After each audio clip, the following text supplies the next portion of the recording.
Yay! Do you want a good home? Do you want a good home? So these here are a couple of our papa lumps. Okay. A shepherd mix. And both of these are up for adoption here at the Humane Society too, correct?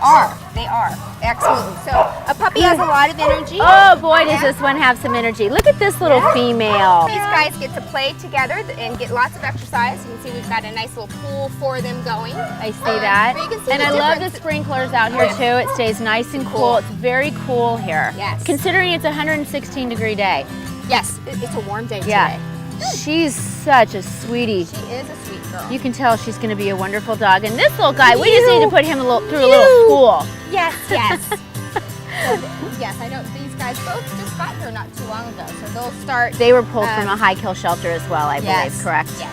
A lot of people get these large dogs. They have to be exercised. Every dog does, but especially. Oh, we have the bun. The bun. We have the bun. But you know what? But they do need to be socialized because look what happens. They're all over you. They're all over your kids. They're all over your friends. As well as not just being exercised. Right. They're smart. Yes. Right? And Very. so if they're bored, they're going to get into trouble. I think he's super smart because he doesn't like the bun. Yeah. And that's very upsetting because I really like the bun. The bun's nice. I think he likes the bun. He wanted to try the bun out for himself. He thought it as was a matter of donut. fact. Yeah.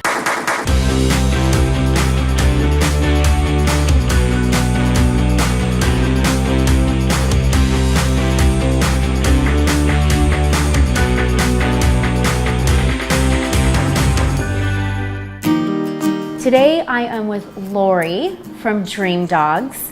Lori has 20 plus years of training experience, correct? Correct, Here in the yes. Valley? We're in the valley, yep.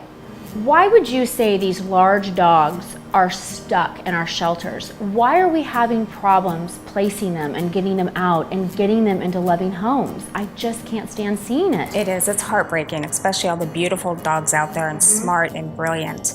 I think the main thing is lack of education, training both for humans and dogs. Big dogs jump, small dogs jump, but you have to teach them there's another way to get exactly what they want. And you can do that through positive reinforcement. A lot of people think you need to be a big, tough person with a chain collar and a leather leash to get a dog to listen to, and you really don't. A lot of large dogs. This is the Humane Society's niche. This is what they do. I think it's 70 to 80 plus large dogs outside right now.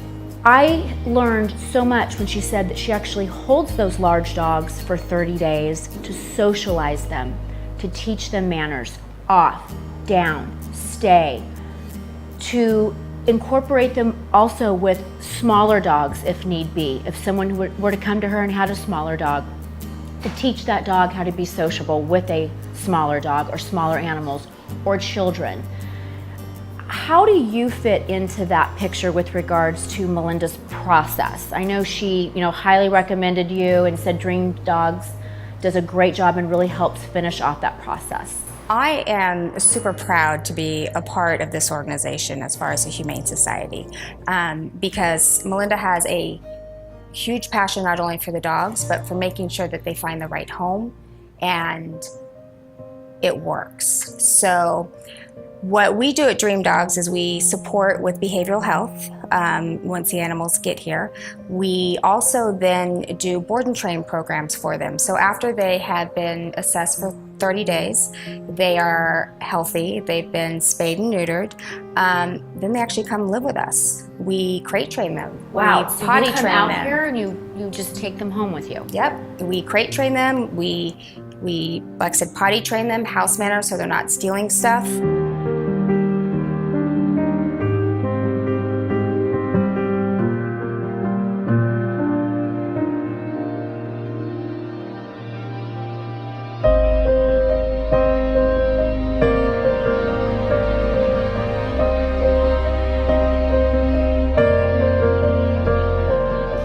I'm telling you, every time I come to this facility, it just fills my heart with joy. It's so beautiful, and it just makes me really sad because like I said, I just see so many of these large dogs in kill shelters, and You know, when I leave there, I mean, I know it's Smiles and everyone, but I know what's going to happen to those large dogs. You know, they are not going to have near the amount of chance as those little puppies or those little dogs that are cute and fluffy, and I have those too. But I'm just so glad they're here because they get to live their life and they get to be properly socialized and hopefully go on to a really good home. And they have every right to do that, just like a small dog does, you know?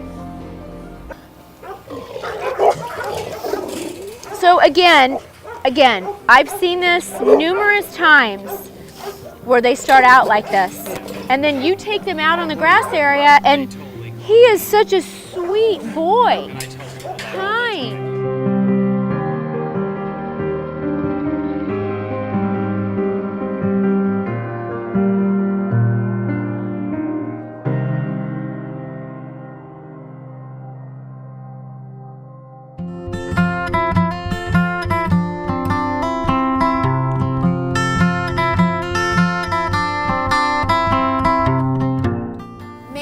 It is so good to see you. Sometimes I come into Palm Springs Animal Shelter and I'm in and out so quickly, but I always see you outside working with these beautiful large dogs, or in this case, a little medium dog. That's right. Yeah, he's a big little. He's beautiful, absolutely beautiful. How do we overcome the stigma of people not wanting a large dog?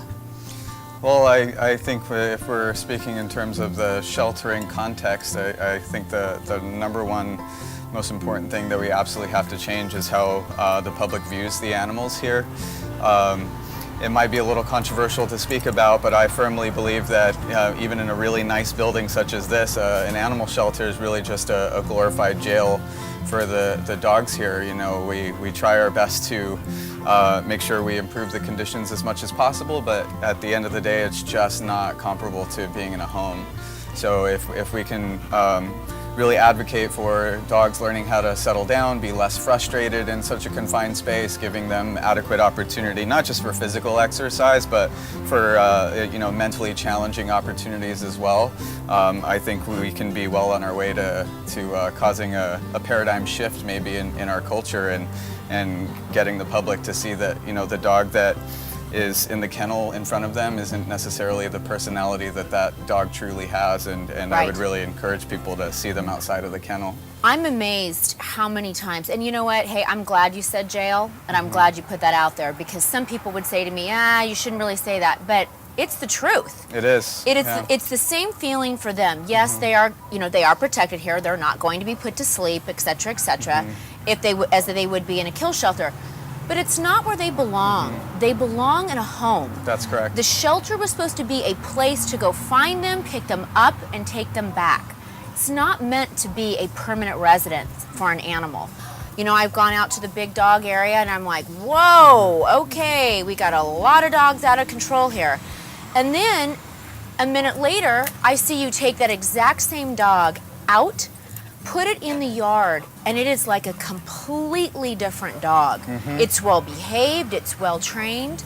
Wouldn't you say that is such a bonus if someone does adopt a large dog from the Palm Springs Animal Shelter? It is trained, correct? Absolutely, yeah. The main focus of our training programs here at the Palm Springs Shelter is what we like to call generalized behaviors. So, in the past we would be relying on someone's personal relationship with the shelter dog, and if there's one thing that we've learned is a personal relationship with a shelter dog only helps that dog if that person adopts that dog, right? So that's true. What we try to practice is generalized behavior. I want Chairman to sit for me and you and 50 other people, regardless of who's in front of him, so that one day, hopefully, when a prospective family comes in front of him, he does the same behavior. He sits for them, and then the family enjoys that and maybe even considers taking him home because he knows how to do things. If we can showcase the dogs for the skills that they have rather than the frustration that someone sees in the kennel, then I think we're well on our way to fixing this large dog problem that we have. I love it. Let's say, for example, I come in and I adopt this beautiful boy, Chairman. And if I didn't have 5 other dogs at home, I really would adopt Chairman because Good. I love Chairman. Let's say I pick up Chairman and I say, this is it, this is my dog, I love him, I'll take him home. what happens after that? There's a little bit of a process here at the shelter. First of all, we have a really great counseling program where we pre-screen adopters to ensure that the dog you're considering is a good match. And in Chairman's case, he's actually a member of the ACE program here. It stands for Advanced Canine Experience. And so basically with an adoption through the ACE program, what the dog comes with is network support. So you get plugged into our alumni network just to make sure that you have resource to reach out in case you need any troubleshooting. And then it's also a foster to adopt program. So we potentially follow the dog and the human into the home. We help mitigate any problems that they might experience in the transition. And then also we offer follow-up training support in general and focused on specific issues that might pop up when the dog transitions home. So the adoption or the day you take the dog home is actually just the beginning of the relationship that you might have with someone at the shelter.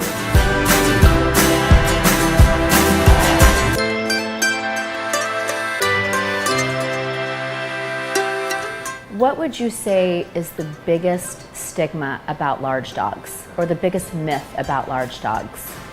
That old dogs can't learn new tricks. Okay, I like that. There are a lot of older, bigger dogs in the Sure. shelter. Puppies get adopted. That's right. Yes, old dogs Old can't learn dogs tricks. meaning even 2 years old Yes, or up, right? exactly. Yep.